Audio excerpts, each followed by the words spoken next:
성도 여러분 안녕하십니까? 날씨가 너무 덥지요, 그렇죠? 우리 다 함께 오늘 본문의 말씀을 함께 읽도록 하겠습니다. 또 그 모든 편지에도 함께 읽겠습니다. 시작. 또 그 모든 편지에도 이런 일에 관하여 말하였으되 그 중에 알기 어려운 것이 더러 있으니 무식한 자들과 굳세지 못한 자들이 다른 성경과 같이 그것도 억지로 풀다가 스스로 멸망에 이르느니라. 오늘 설교의 제목은 답이 보이나요입니다.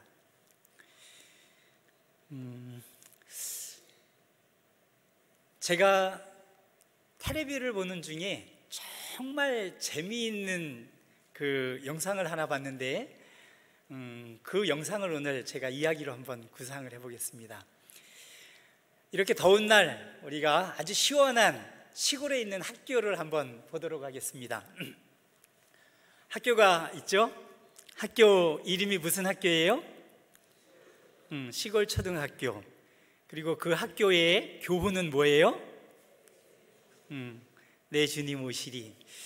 정말 우리가 예수님 오시는 것을 간절히 기다리는 그런 삶을 살 수 있게 되길 바랍니다.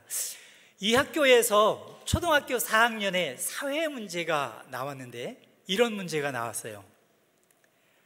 우리 고장 이천의 대표적인 특산물을 적으시오. 몇 점짜리예요? 4점짜리. 여러분, 이천의 특산물이 무엇이 있을까 한번 생각해 보세요. 쌀, 도자기, 참외는 상주. 한번 다음 영상 한번 보여드릴까요? 그 장호원, 이천 장호원 거기 그 복숭아가 유명한데 네 번째 아주 독특한 답을 써낸 학생이 있었어요. 뭐예요? 반도체. 정답일까요? 틀린 답일까요? 그래서 선생님이 과감하게 채점을 했습니다. 어떻게? 찍! 어머, 이 학생의 아버지가 이천에 있는 반도체 공장에 다니는데 이천에서 생산하는 이 반도체가 대한민국을 먹여 살린대요. 우리나라가 수출하는 모든 수출품을 다 합치면 그 중에 4분의 1이 반도체로 벌어들이는 돈이래요. 그 반도체 공장이 어디 있다고요? 이천에 있다고. 그런데 이천의 특산품이 반도체가 아니다.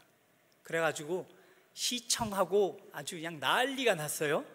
그리고서 다시 그 학생은 그 문제가 틀리고 이제 한 해가 넘어갔지만 그 다음에 네이버 검색을 하면 어떤 답이 나오나 한번 보실까요? 이천의 특산품? 반도체. 여러분, 우리 이 문제 처음 나왔을 때 반도체라는 답이 딱 어떤 학생이 있었을 때 그게 틀리다고 착 그은 그 선생님이 잘못한 건가요? 잘한 건가요? 아니에요. 원래 그때까지는 그게 오답이었었어요. 그런데 이 이천시청에서 계속 노력하고 계몽하고 그래서 네이버에도 이제 드디어 반도체는 이천의 특산품이다 이렇게 이야기하는. 그래서 세상에 답이라는 게 딱히 정해져 있지 않을 때가 참 많구나. 자, 이제 제가 제 소개를 좀 잠깐 하려고 하는데 제 소개와 함께 저와 깊은 관계가 있는 그림을 또 하나 보도록 하겠습니다. 여러분, 여름에 저 통을 보면은 되게 시원하실 텐데 어떤 통이죠? 저거는 아이스크림 통도 아니고 냉장고도 아니고 아이스 깨기 통이에요. 제가 초등학교 아주 저학년 때 저 산 너머 산계 국민학교를 다녔는데 그 국민학교를 갔다 오다 보면 문방구마다 저 통이 있고 저 통에 아이스 깨기가 꽉 찼는데 그거 먹어보는 게 소원이에요. 그래서 엄마한테 매일매일 쩌르는 거예요. 엄마 5원만 10원을 모으면 저거 하나를 사 먹을 수 있으니까 아무리 쫄라도 엄마가 5원을 안 주는 거예요. 그래서 어쩌다가 한 번 주면은 은색 동전, 1원짜리 동전 하나 주면 그걸 10개 모아야 저거를 사 먹을 수 있는데 한 번도 못 사 먹어봤어요. 초등학교 5학년, 제가 중계동에 살았는데 한 200m 정도 되는 거리에 집이 다닥다닥 붙어 있는데 거기에 저와 같은 학년에 같은 학년에 다니는 애가 13명이 있는데, 여러분 중계동이 가깝잖아요, 그죠? 서울이잖아요. 그런데 그 13명 중에 중학교를 졸업한 사람은 저 말고 딱 한 사람이 더 있어요. 그렇게 가난하게 살았던 서울 촌구석이 저기 있는데, 그때 초등학교 5학년인데 학교를 갔다가 올 때에 그 13명 그 친구 중에 같은 학년 친구인데 저보다 4살이 많은 같은 반 형이 있었어요. 초등학교 5학년 같은 교실에서 공부하는데 4살 많은 형.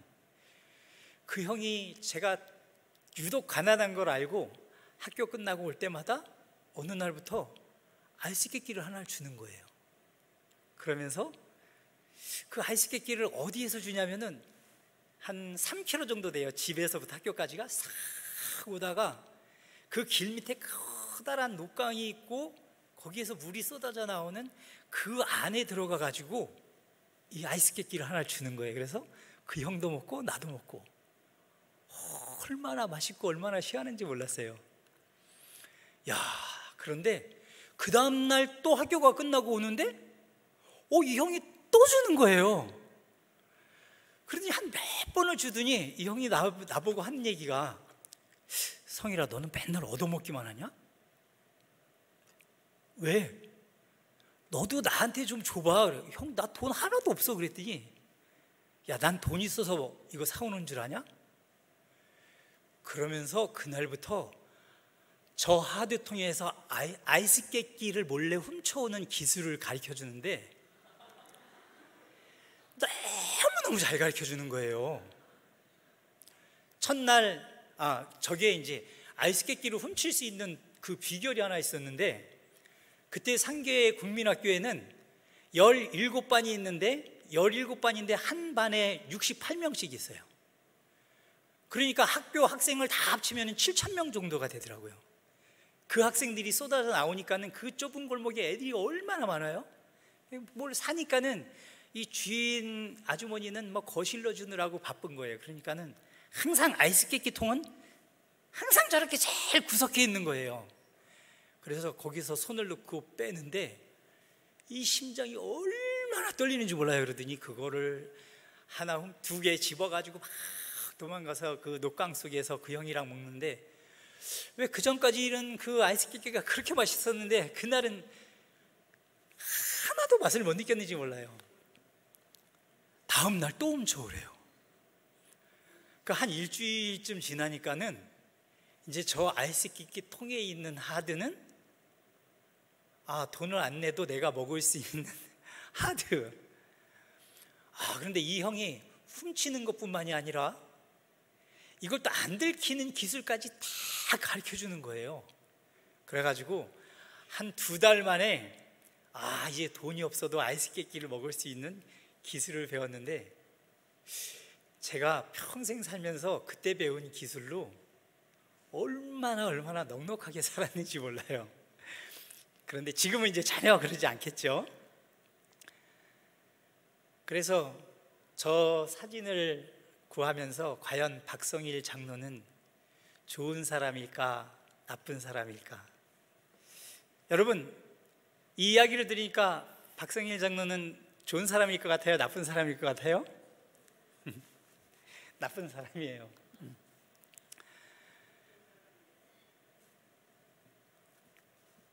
이제 다음 이야기를 하나 전해드리려고 하는데, 우리는 답이라고 생각하는 것이 틀릴 때가 너무 많아요. 아마 제가 알기 별내교회 성도님들 중에서 박성일 장로가 뭐 남의 물건 훔치고 못된 짓 하는 그런 사람이라고, 박성일 장로는 나쁜 사람이야, 이렇게 정의한 사람이 아마 한 명도 없을 것 같은데, 깜빡 속으셨죠, 그렇죠? 저는 이렇게 우리 삶이 매번 속고 사는데 어쩌면 우리가 교회를 다니면서, 안식일 교회를 다니면서 정말 답인 줄 알고 살았는데 답이 아닌 것을 한 두세 가지 이야기해 보려고 합니다. 다음, 오늘 화요일 예배를 드리잖아요. 이 화요일 예배를 드릴 때 보통 사회를 보시는 분이나 기도하시는 분이 이런 멘트를 참 자주 쓰세요. 안식 후 3일 예배에 참석하신 여러분들을 환영합니다. 그런데 과연 제7일 안식일 예수 재림교인으로서 화요일 날 우리가 예배 드리는 것, 이 예배가 며칠 만에 예배를 드리는지 혹시 손가락을 꼽으면서 세어보신 적 있나요? 레위기 23장 32절에 보면 말씀이 이렇게 기록되어 있습니다. 이는 너희의 실 안식일이라 너희는 스스로 괴롭게 하고 이달 9일 저녁 곧 그 저녁부터 이튿날 저녁까지 안식일을 지킬지니라. 우리 다 아시죠? 안식일은 금요일 해질 때부터 토요일 해질 때까지. 그러면 우리 다음 화면에, 자, 그럼 이제 첫째 날은 언제가 되는 거예요? 토요일 저녁이 첫째 날이 되고, 일요일 저녁은 둘째 날이 되고, 월요일 저녁이 3일 저녁 그날 드리면 3일 예배가 되는 거예요. 그런데 우리는 화요일 날 예배 드리잖아요. 그래서 엄격하게 세워보면은 우리가 옛날부터 참 버릇처럼 이야기했던 3일 예배에 오신 여러분 환영합니다. 이게 제7일 안식일 예수재림교인 입장에서 볼 때에는 완벽하게 잘못된 문구인 것 같더라. 여러분, 우리가 철저하게 답인 줄 알고 살았던 그 사실들이 답이 아닐 때가 참 많아요. 다음 문제도 한번 우리 확인해 볼까요? 우리가 기도 학교를 가거나 어떤 어른들이 기도를 가르칠 때 기도는 어떻게 해야 되냐면은 꼭 저렇게 기도하라고 가르치시는 분이 있어요. 기도는 절대로 시작할 때 하늘에 계신 우리 아버지 이렇게 시작 안 하면 안 되는 거야. 제가 기도 학교를 할 때도 이렇게 배운 적이 많아요. 그 이유가 뭐냐면은 마태복음 6장 9절에 예수님이 주기도문을 가르쳐 주실 때에 어떻게 하라고 가르쳐 줬으니까 꼭 그렇게 하라? 마태복음 6장 9절에 보니까 이렇게 적혀 있어요. 다 같이 한번 읽어보겠습니다. 시작. 그러므로 너희는 이렇게 기도하라. 하늘에 계신 우리 아버지여, 이름이 거룩히 여김을 받으시오며. 그래서 우리가 기도할 때 제가 보니까는 거의 70% 정도는 기도를 시작할 때 저렇게 기도를 드립니다. 그런데 저는 화요일에 기도 드릴 때는 저렇게 기도를 할 때가 있는데요, 제7일 안식일에 예배 드릴 때는 저렇게 기도를 안 해요. 왜냐? 하나님은 제7일 안식일이 되면, 금요일 해가 저물어 갈 때쯤 되면 하나님은 우주보좌에서 온 우주를 다스리시다가 금요일 해가 질 때가 되면 다 내려놓으시고 이 지구별에 오셔요.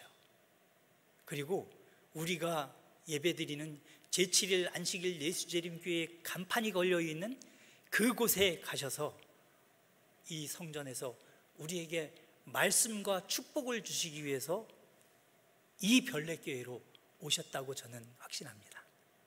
그래서 제가 안식일에 기도할 때는 하늘에 계신 우리 아버지라고 기도하지 않고 사랑의 하나님, 이 자리에 계신 하나님, 우리의 영적 눈을 열어서 예수님을 볼 수 있게 도와주세요. 이렇게 기도를 합니다. 여러분, 저기에 써 있는 저 말씀처럼 하늘에 계신 우리 아버지여가 답이라고 하면 다음 화면에 나오는 누가복음 11장 2절에 나오는 저 기도도 예수님이 가르쳐 주신 기도예요. 예수께서 이르시되 너희는 기도할 때 이렇게 기도하라. 어떻게?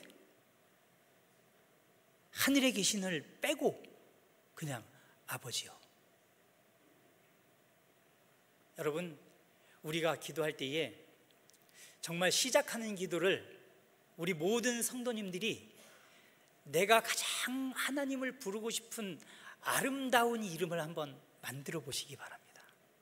그저 습관처럼 기도하는, 상당히 많은 70% 이상이 기도하는, 무의식적으로 기도하는 하늘에 계신 아버지, 이렇게 기도로 시작하지 마시고 여러분들이 어떻게 느꼈는지 그 느낀 하나님을 여러분 부르는 그러한 기도가 여러분들에게 익숙해져 있으면 좋겠습니다.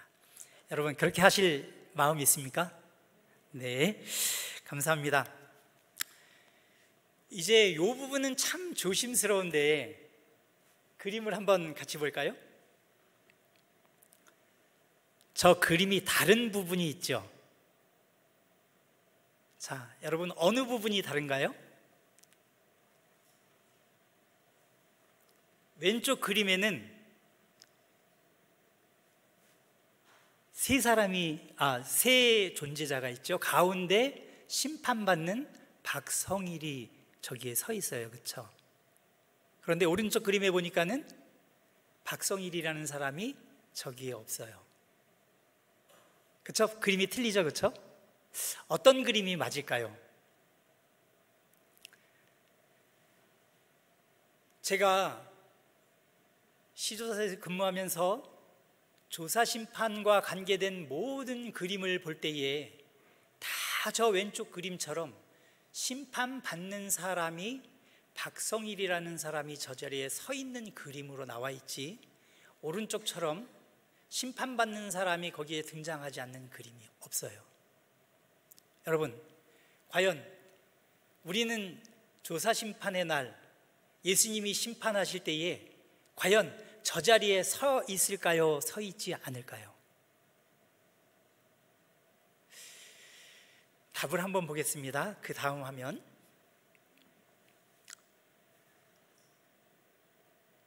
이 말씀은 설명을 쭉 해놓으셨어요. 우리는 예수님이 재림할 때에 부활한다.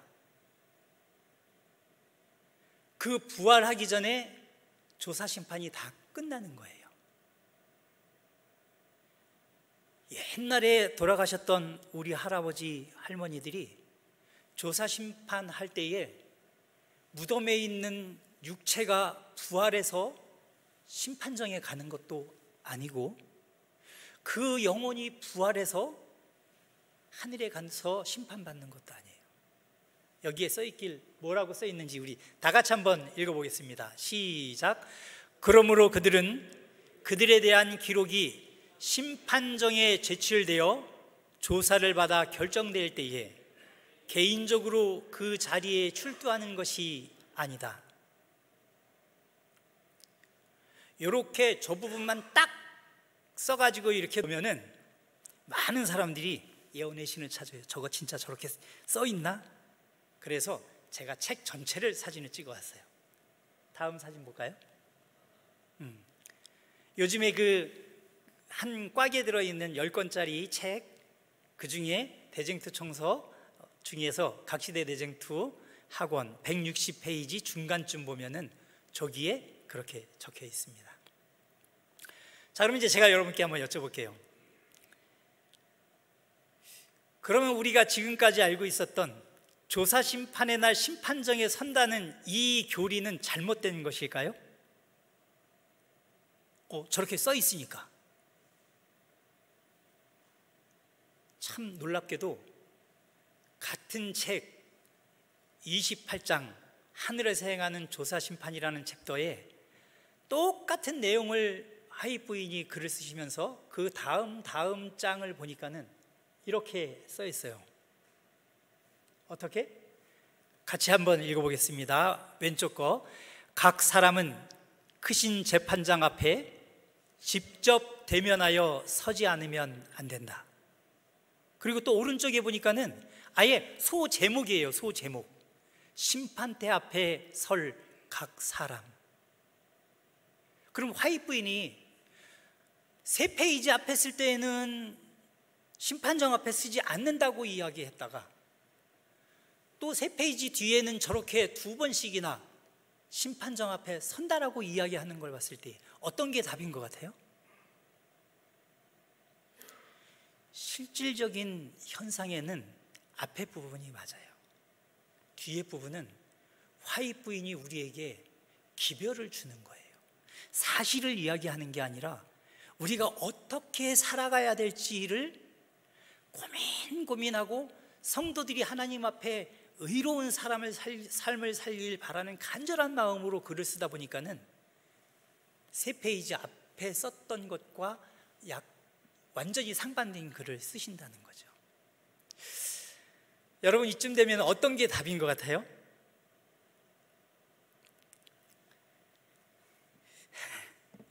이제 또 한 번 아주 어려운 문제를 하나 내보도록 하겠습니다.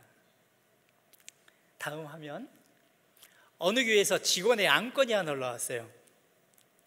아주 재미있는 안건이 될 수도 있는데 어떤 내용인가요? 어린이반에서 안식일 오후에 간식으로 피자를 시켜서 먹는데 이래도 되나요?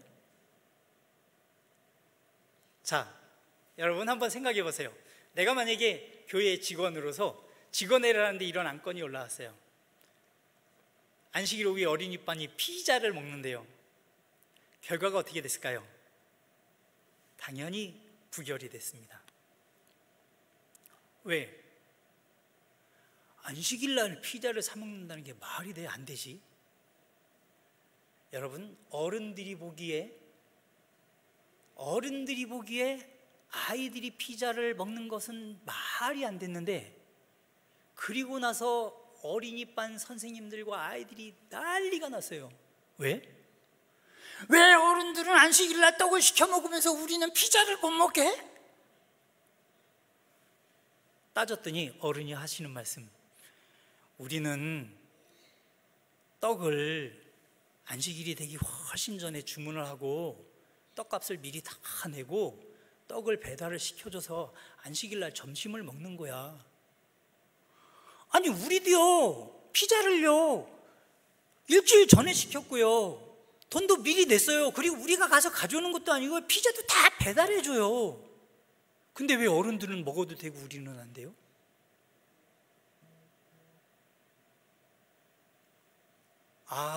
이렇게 보니까 세상의 답은 다 내 방식대로의 답이구나.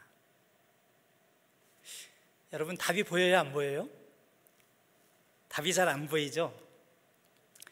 그래서 제가 찾아낸 성경절이 다음에 나오는 성경절입니다. 다른 이로서는 구원을 얻을 수 없나니 천하 인간의 구원을 얻을 만한 다른 이름을 우리에게 주신 일이 없음이로라. 이제는 말씀을 정리할 때가 돼가는데, 참 답이라고 생각했던 게 답이 아닌 게 너무 많고, 답인 줄 알았는데 알쏭달쏭한 게 너무 많아요. 그래서 이 시간 저는 여러분께 드리고 싶은 말씀이 하나 있다면, 여러분, 답이 보이지 않을 때, 그때 진짜 맞는 답을 찾고 싶으면 어떻게 해야 돼요? 예수님을 바라봐야 됩니다. 답이 보이지 않을 때는 예수님이 답입니다. 자녀 교육에 정도가 없죠? 첫째 아이들 키운 그 경험으로 둘째 아이를 키우면서 성공할 줄 알았는데, 내 뱃속으로 난 아이가 왜 첫 번째 애는 됐는데 두 번째 애는 안 되지? 우리 집 아이도 잘 못 키우는데 남의 집 아이 이렇게 키워라 저렇게 키워라 온갖 훈수를 많이 드는 그런 분들이 많아요. 자녀를 키우다가 답이 보이지 않으면 예수님을 바라봅시다. 어려운 일이 우리 앞에 닥쳐서 정말 힘들고 지칠 때에는 예수님께 모든 것을 맡겨봅시다. 이제 마지막 문제를 한번 풀어보려고 해요. 중학교 1학년 수학 문제입니다. 잠깐 시간을 드릴게요. 한번 풀어볼 수 있는 분 한번 풀어보세요. 자,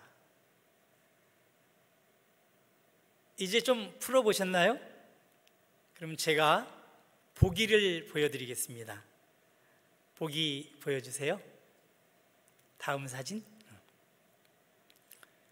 1번 답이 9, 2번 답이 1, 3번 답이 2개, 4번 문제가 틀림. 여러분은 이 중에 몇 번을 선택하셨나요? 제가 이 문제를 그대로 따가지고 유튜브에 딱 쳐보니까는 엄청나게 많은 유튜브 영상이 있어요. 그 중에 한 게스트를 모셔가지고 수학 박사 4분을 모셔놓고 이 문제를 딱 드렸어요. 답이 뭘까요? 두 사람은 1이다, 두 사람은 9다. 인도에 그렇게 수학을 열심히 하는 유태인도 답이 하나가 되지 못하고, 미국도 답이 하나가 되지 못하고, 우리나라도 답이 하나가 되지 못해요. 요즘에 일타 강사 그래가지고 텔레비전에서 막 그 공부 엄청 잘 가르치는 강사들 있잖아요. 그분들도 유튜브에 나와서 단 한 명도 답이 9입니다 내지는 답이 1입니다 라고 말을 단 한 명도 못해요. 왜?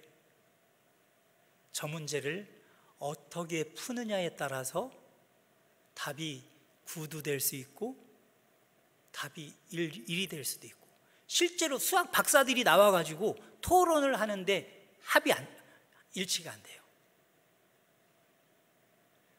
저거는 4개가 다 답이에요. 왜? 9도 답이 될 수 있고 1이 답이 될 수 있고, 그 2개가 다 답이다, 그것도 맞고, 그 다음에 마지막에 뭐라고 써 있어요? 한번 읽어봅시다. 4번 문제가 시작. 문제가 틀림. 어떤 사람이 보니까? 계산기를 두들겨 본 사람.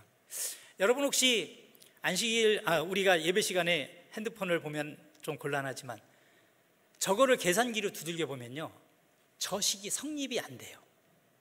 저식이 만들어지지가 않아요. 그래서 아주 독특한 방법으로 저식을 만들어 가지고 엔터를 딱 치면 문제가 틀림 이렇게 나옵니다. 그래서 이거는 4개가 다 답이에요. 근데 중요한 거는 4개가 다 답이긴 답인데 썩 마음에 드는 답은 아니에요. 제가 왜 이 문제를 선택했냐면, 여러분, 우리 별내교회 성도 여러분, 우리가 이 세상을 살아갈 때 이게 답인 것 같을 때가 있고 저게 답인 것 같을 때가 있고 또 다른 게 답인 것 같을 때가 너무 확신이 드는 거예요. 나 이게 답이라고 해야 정상적이지. 그리고 내가 좋아하는 어떤 박사님도 이게 답이래. 그런데 깔끔한 답이 아니에요. 그래서 제가 성경절을 또 하나 요거를 먼저 한번 읽어보고 가겠습니다. 답이 여러 개로 보이나요? 답이 여러 개로 보이면 그 중에 최고의 답은 예수님입니다.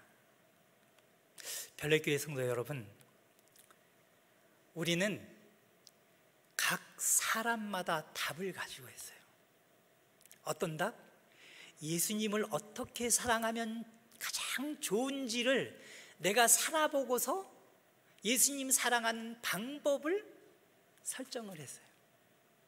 그런데 그 답이 다 똑같아요? 다 달라요? 다 달라요. 저처럼 안식일날 앞에 나와서 찬미를 하는 사람이 정말 좋은 거라 해서 다 나와서 찬미만 하면 어떻게 해야 되겠어요? 앉아서 예배 드리는 분도 계셔야 되고 설교하시는 분도 계셔야 되죠. 우리가 이 교회를 다니면서 하나님을 사랑하는 방법이, 천명교회 별내교회에는 예수님을 사랑하는 방법이 1000가지가 있다는 거예요.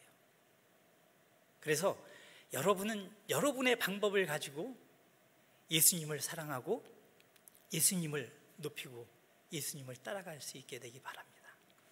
조금 전에 성경절 원래 이 성경절을 가장 첫 번째로 하려고 그랬었는데, 너희는 여호와의 책을 자세히 읽어보라. 이것들이 하나도 빠진 것이 없고 하나도 그 짝이 없는 것이 없으리니 이는 여호와의 입이 이를 명하셨고 그의 신이 이것들을 모으셨습니다. 저는 이번 설교를 준비하기 전까지 이 성경절을 철저하게 어떻게 사용했냐면, 성경 공부는 성경책으로 짝을 맞춰야 돼. 그리고 성경에서 나오지 않는 답은 이거 답이 아니야. 그런 용도로 저 성경절을 사용했어요. 그런데 오늘 이 설교를 하면서 저 성경절을 이렇게 쓰고 싶어요. 우리 하나님께서 성경을 자세히 적어놨는데 그 성경에 어려운 것이 있거든. 그 어려운 성경을 풀기 위해서 그것과 짝이 되는 다른 성경절을 찾지 말고 그 어려운 문제의 해답은 누구다? 예수 그리스도다. 그래서 우리는 우리 삶의 모든 문제의 답은 예수님이라고 생각하고 살면 항상 답이 보일 겁니다.